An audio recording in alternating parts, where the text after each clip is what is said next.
Is the SONOFF NSPanel Pro Gen 2 really the wall switch upgrade your smart home needs, or just another flashy gadget?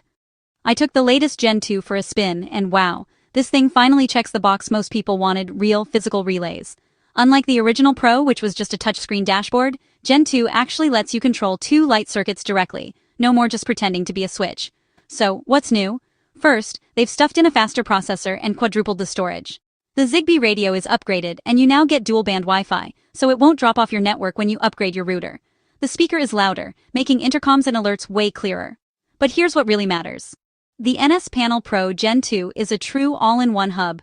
It supports Matter, so your Zigbee and Wi-Fi gadgets show up in Apple Home, Google Home, or Alexa. No weird workarounds needed.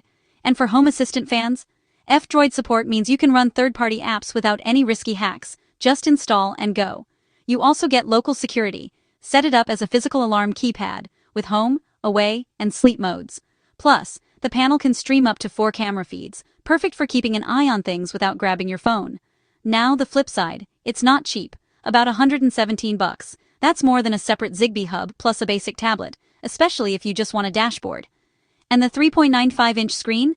It's fine for toggling lights or checking cameras, but gets cramped if you try to pack in lots of widgets. One pro tip: before you buy, check your wall box depth.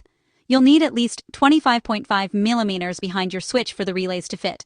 So, bottom line, if you want a slick wall-mounted hub that finally controls real lights and talks to everything, from Zigbee to Matter, this is a smart upgrade.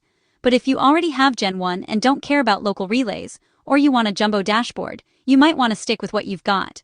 Let me know in the comments if you'd swap out your old switch for the NSPanel Pro Gen 2, or if you're waiting for Gen